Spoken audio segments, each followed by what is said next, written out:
Thank you very much, DSL. Um, I'm very happy. Nasa fourth lecture na po tayo ng ating caravan training para sa ating mga young adults. At ayan, nagbabatian na sa chat box. Welcome ulit sa ating speaker, Reverend Dr. Homer Wesley Refuerzo. Good evening, everyone. Welcome again to our session. Of course, we remind ourselves that the Caravan is an initiative of the Baguio Episcopal area to engage young adults in their journey of discipleship toward a vibrant spirituality, vital service in community, and fruitful mission in society. The title for this session is Journeying in Service with Young Adults in Mission to the World.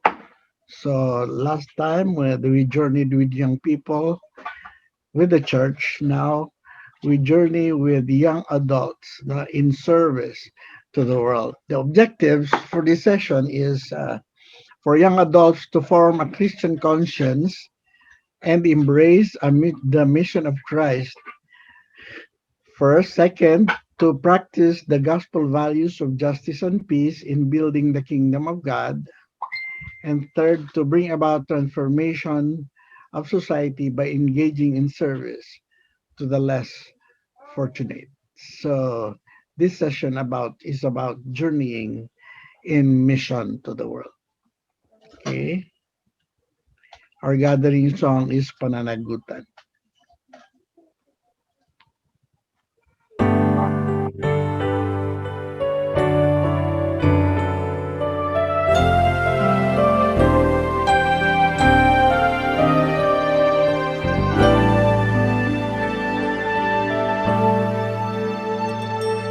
Walang sino man ang nabubuhay para sa sarili lamang. Walang sino man ang namamatay para sa sarili lamang. Tayong lahat ay may pananagutan sa isa't isa.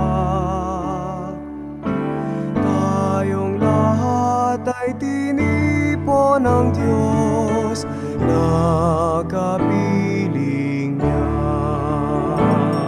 Sa ating pagmamahalan at paglilingkod sa kanino man, tayo ay nagdadala ng balita ng kaligtasan.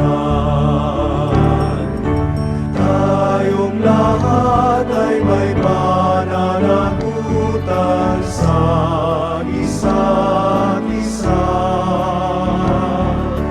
Tayong lahat ay tinipon ng Diyos na kapiling niya. Sabay-sabay ng mag-aapitan ng mga bansa. Tayo'y sinusay ng Panginoon bilang mga anak. Ay tayong lahat ay may pananagutan sa isa. Ay tayong lahat ay tinipon ng Diyos na kapiling niya. Sabay-sabay ng mag-aawitan ng mga bansa. Tayo'y sinusay ng Panginoon bilang mga anak. Ay tayong lahat ay may pananagutan sa isa.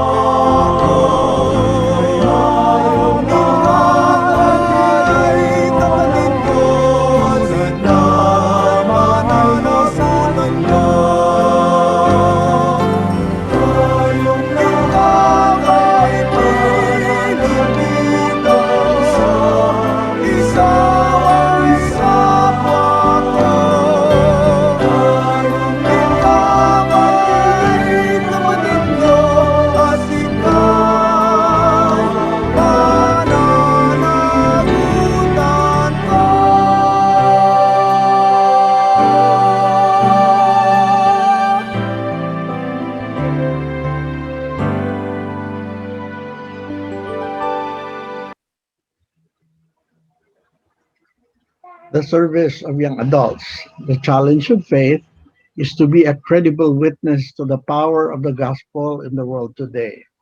We are inspired by the stories of young adults whose enthusiasm and service build up the reign of God on earth. Next slide. Their thirst for knowledge, their efforts to maintain a life of integrity, the respect for differences among all peoples, their care for the children and the unborn, and their service through volunteer and missionary activity all form a worthy testament to the role of young adults in living out their faith. Next, for young adults, the Christian faith is lived in the ordinary dynamics of life, caring for a family, job responsibilities, exercising duties of citizenship. This is what discipleship is all about. So you see that for young adults, the Christian faith is lived out in the ordinary dynamics of life. The service that young adults do is caring for a family, the job responsibilities, duties of citizenship. These are the routine and ordinary expressions of service. So the world is a place where men and women fulfill their Christian vocation. So as young adults do their jobs, they fulfill their vocation and their service to the world. Next, the mission of the church is not directed at itself, but at nurturing and forming people who are called by God so that they, led by the Spirit, the gospel, might contribute to the sanctification of the world as from within, like leaven, by fulfilling their own purposes. So the service of young adults contributes to the sanctification of the world. Okay, next slide. Through the call to holiness, community, and service through lived faith, the whole church provides the necessary support young adults need to be disciples of Christ, living their faith nourished by the church, and proclaiming with the prophets of old, the Spirit of the Lord is upon me. Okay, next slide. Young adults need to recognize the importance of discerning one's talents in order to exercise them more effectively, learning to live with mystery and ambiguity, and participation in family, neighborhood, government, and society in ways that bring the gospel principles of justice, compassion, and mercy truly alive. So it is in their participation uh, in the life of family, neighborhood, government, and society, a participation that is characterized with the principles of justice, compassion, and mercy that young adults contribute of the service to the world.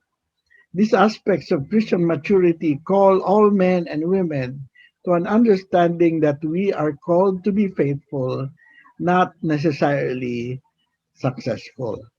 So, if service or mission is your primary consideration, it's not you're not really aiming at success. You're aiming at faithfulness because your service is a witness to the world.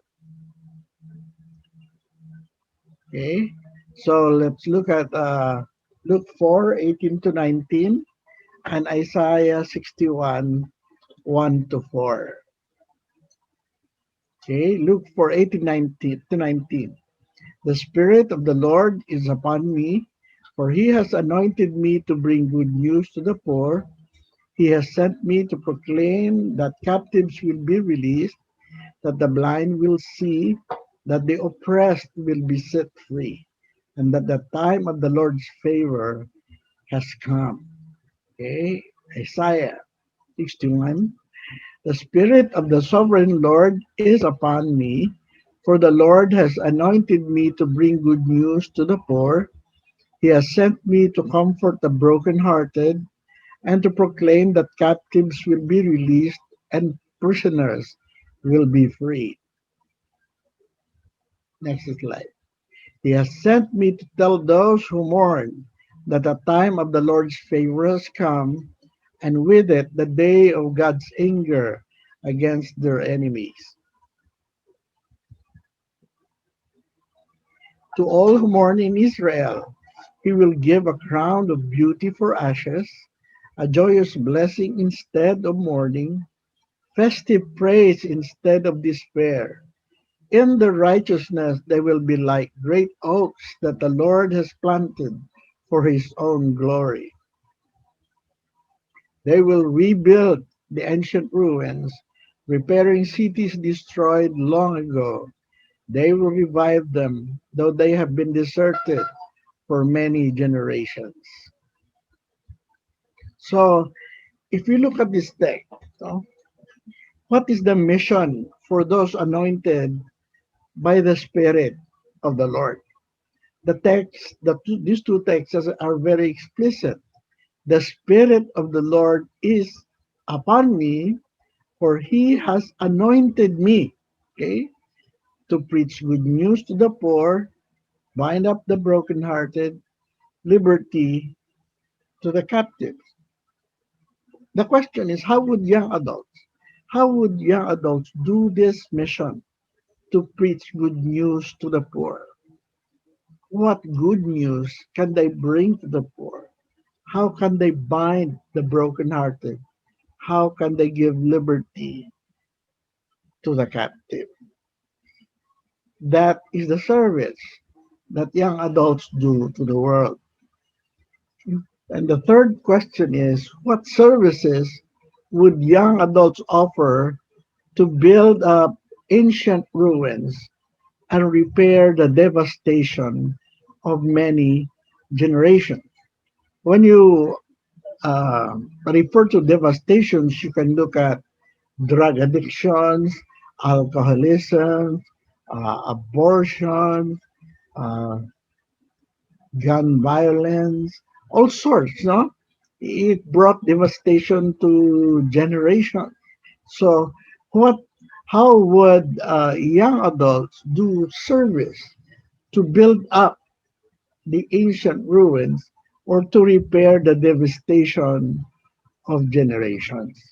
Uh, their practice of their vocation uh, is first step towards building up. It's liberating.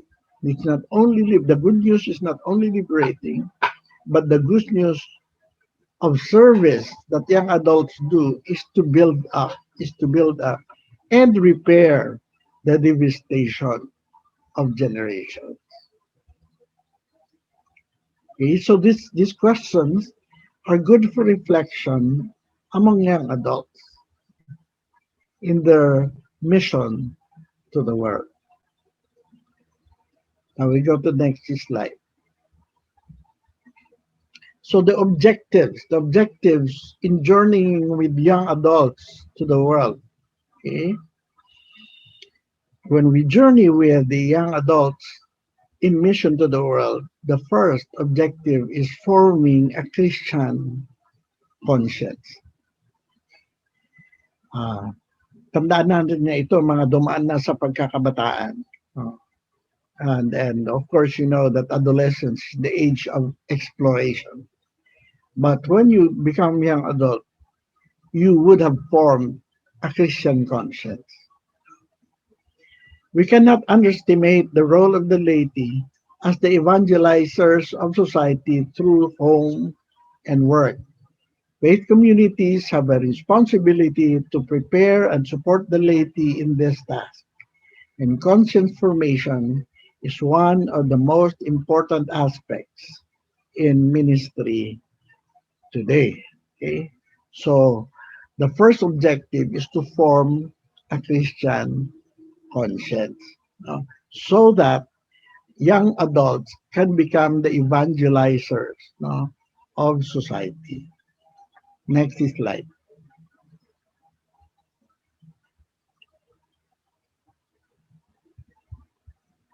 Okay. Some strategies for helping out adults to develop a Christian conscience include the following. One, offer adult religious education programs that connect contemporary life issues to the social principles of the United Methodist Church. Okay? So we should, young adults ought to be studying the social principles so that they are empowered or equipped to address the contemporary life issues of society. Alam natin, no, ang dami nating issues sa, well, number one na yung pandemic, no. Ngayon, of course, there's the war, there is drugs, there all these contemporary issues, no, and religious education programs for young adults, no? The study of the social principles of the Methodist Church, no, would equip, no, our young adults to address this problem. Second, provide seminars and discussion groups to examine the relationship of faith to work, including ethics in the workplace. You know, of course, that one of the issues, you know, especially in the Philippines, is corruption in the places of work, you know, in the systems uh, of the government and systems of society. So here there should be a good equipping in terms of addressing the relationship of faith to work and ethics in the workplace. This can take the form of a breakfast with a speaker from the local business community or downtown churches. No, many times, though, those who have hands-on experience of running business and companies and government agencies, they are in a good position uh, to discuss these work ethics uh, so that young adults are are given the wisdom, to conduct uh, their their work in a Christian way. Next, make use of homilies to incorporate a discussion of the role of the laity as evangelizers of society and conduct seminar workshops on evangelism for young adults. Well, of course, we know that evangelism in the workplace is quite different from evangelizing in the church, no? So that it is good, no, to equip, no, young adults in their work of evangelism or sharing their faith and witness in the workplace, in their settings, no, of vocation. Then support and facilitate scripture study groups and small groups for married couples. Now, of course, one very important venue for evangelism is the context of marriage, no, or family. So support and facilitate Bible study groups for small groups of married couples so that they will build a Christian family. Next. Okay. The second is educating and working for justice. Throughout our history, we as Methodists have been driven by a mission to care for the least among us. Ministry of Justice and Service is both action on behalf of the poor and education. Programs, homilies, and retreats must educate people to the demands of the gospel toward our neighbor. Some suggestions for action include the following. Of course, when you do mission, you really do mission outside your home, and you go into the neighborhood, into the community and society. And some actions include the following. One, motivate young adults through education, preaching, and music to be just and to work for peace in the relationship with others, especially in their jobs and in the community. Okay? A very important aspect of witnessing in mission is can you go back to the last slide? Is working for peace, no, in the relationships and being just and fair, no? Kung mapayapa ka at saka mapayapa kang tao na as a young adult, maraming mahihikayat ka no, sa iyong workplace o sa mga relationships mo. Okay? Next slide. Invite young adults to be members of the church and society committees or other social action organization. So, marami dun sa may health and welfare ministries, aside from the church and society committee, we have other committees in the church that deal with the welfare and mission. No? And then plan opportunities to offer medical, optical, dental, and evangelistic services with young adults. Ito yata yung pinaka-popular na programa ng ating Maya, yung optical, dental, evangelistic, yung model, medical, optical, dental, evangelistic, and legal services. Okay, and then invite young adults individually through the workplace or through the community, the church community, to donate services and conduct relief operations to social service agencies. Okay, like for example, giving relief goods, no, to Asuncion Perez Memorial, no, because they do the relief operations, no. Hindi tayo makapunta, but encourage young adults especially because they have the resources to contribute, no, to donate resources and services to social service agencies. Okay, the next slide. Now, developing leaders for the present and the future. Okay, a key to form leaders for the present and the future for both society and the church is through mentoring relationships. Mentoring is a significant way in which we equip young adults with the values, beliefs, ideas, and learning necessary to be mature Christians. Young adults can benefit from mentoring relationships connected with their career and job, especially when they share the values and wisdom that spring from our belief in the gospel. Very important ito sa loob ng iglesia because it's not only pastoring that that young adults should learn. Actually, in their trade, kung may mas matandang doktor dyan, matutulungan niya yung mga bata pang doktor, yung may veteranong mga inhinyero, matutulungan niya yung mga batang inhinyero, yung mga gano'n, no? Because the church has all this uh, experienced members who have their own trades. The mentoring is very important for young adults to mentor them in the trades and in their vocations that they have embraced in order for them to be effective. And of course, it affects their witness, their efficiency and witness, is the one that is helped when they are mentored by older and more mature Christians in their vocations. Okay. Next, To develop mentoring relationships include the following. Okay.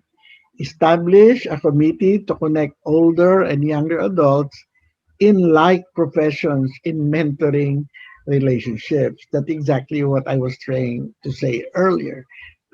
If they are in like professions, pareho sila ng profession, no? So establish a committee that connect, no, the older and younger adults in those in like professions, so they can establish a mentoring relationship. Second is to reinforce the leadership role that each Christian is asked to undertake as a citizen through preaching and teaching opportunities. Ito naman is we mentor young adults in their leadership role as citizens. Uh, okay? And equip them with the skills, parang lay servant ministry. They equip them with the skills to preach and to teach so that they can take hold of opportunities. Third, to form discussion, support, and prayer groups, okay, for those in like professions and trades. Maganda siguro mayroong CDG ang magkakapareho ng profesyon, no? Because they face the same problems or the same issues. No? So the mentoring that transpires there would be very strengthening, equipping. And then the last one, to provide opportunities for immersion and internships in social agencies and cause-oriented organizations. You know that training that you get from immersion and internships, no, in social agencies, and lalo na yung mga cause-oriented organizations, they will help you, if you like become an intern on Ibon Foundations, mamaya alam na alam mo yung mga statistics, no, ng mga affected by all sorts of social problems. Uh, Ganyan. So, these opportunities, yun din yung mga nag-immersion din in immersion with other settings, no, in society would really help young adults to become more effective in their mission, to the world. Okay. Now, I came across an article that addresses creating service opportunities for young adults. No, because many times young adults, we are in a quandary what to offer young adults as opportunities for them. No, to serve. Okay, so young adults, whether in college or beginning their own entrepreneurial ventures, no, which means their their first knack at doing business, need to develop a work portfolio. Many yearn for opportunities to affirm their skills and talents and allow them to be used. Many also have a strong desire to serve, to make a positive difference.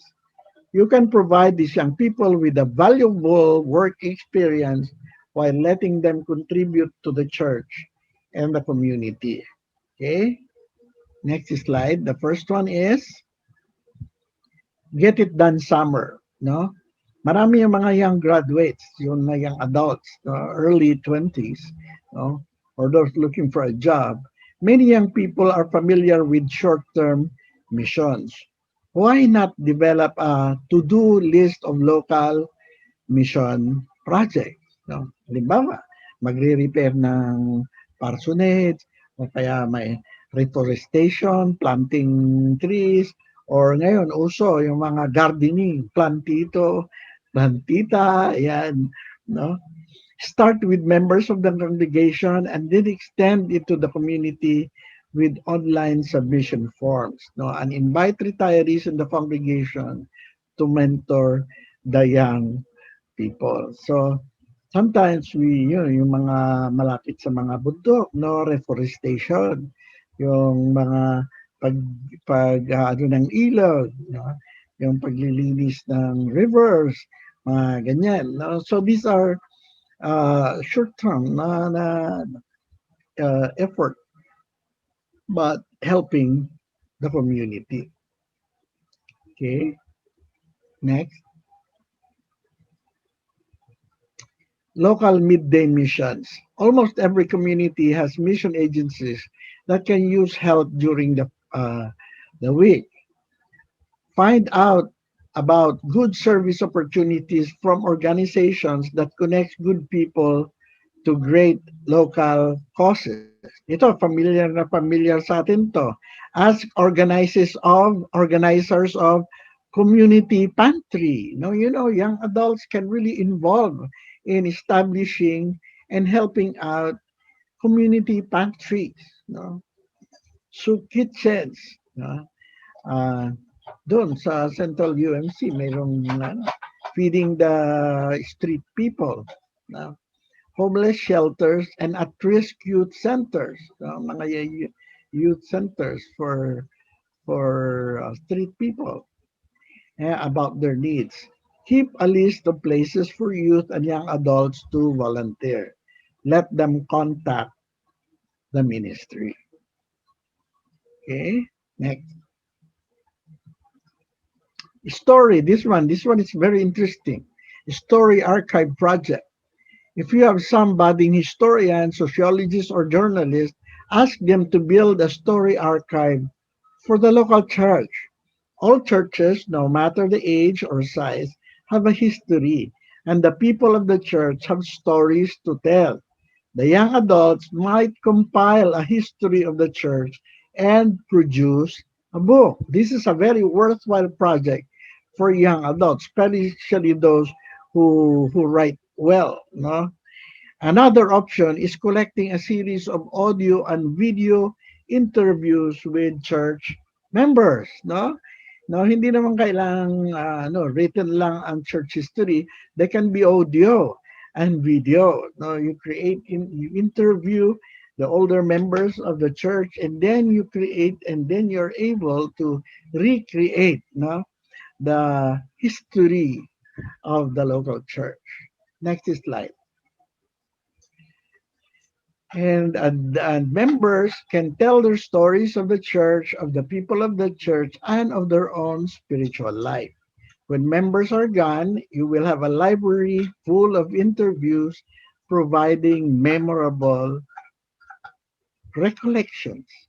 More modern telling of these stories could be captured in infographics about the church or a person, or use them to accompany the audio or video interviews. Use a site like Pick2Chart to begin. So rather than create a coffee table book, it can be a collection of audios and videos, and photographs, to create a story, or of the church. Next slide. Worship and liturgy materials. If you do sermon series throughout the year, ask young adults who are into IT, yung mga techie, to develop themes and design posters, publicity materials, and social media campaign options to promote the church worship and sermon series. No, this is what Brother Kier does for the Bea.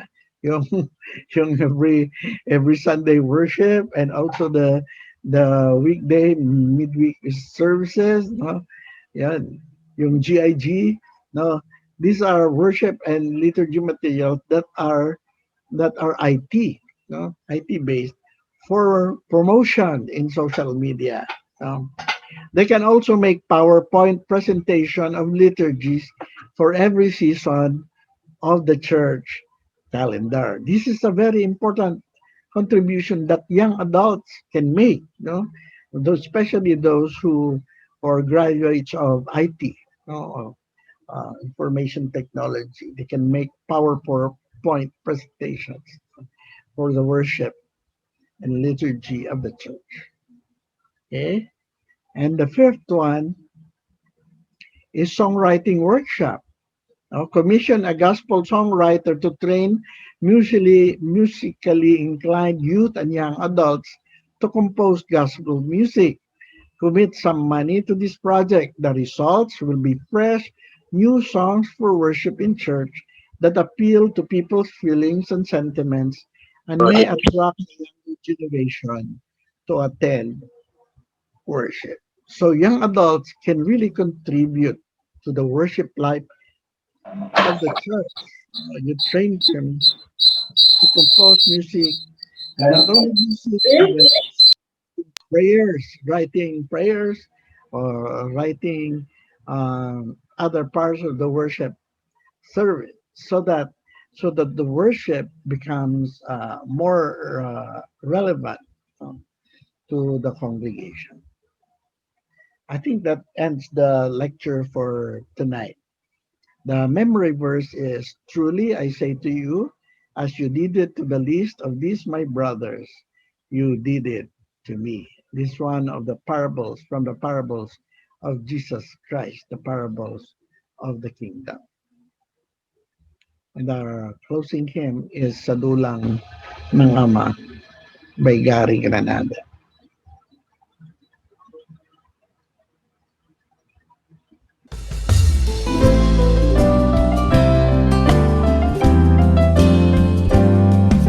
Sa iisang hapag, ating itatag ang pagkakaisa.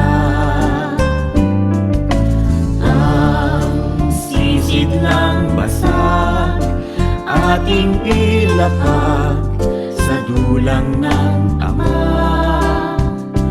Pagsaluhan natin ang luksa at damhin ang sugat ng bansa. At doon natin ipunla, butil na diwang mapagbalahaya. Sa iisang hapag, ating itatag, ibangon, itindig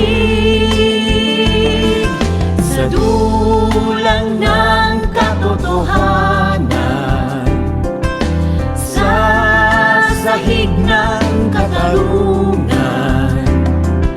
Doon natin ipagdiwang kapayapaan at pag-ibig.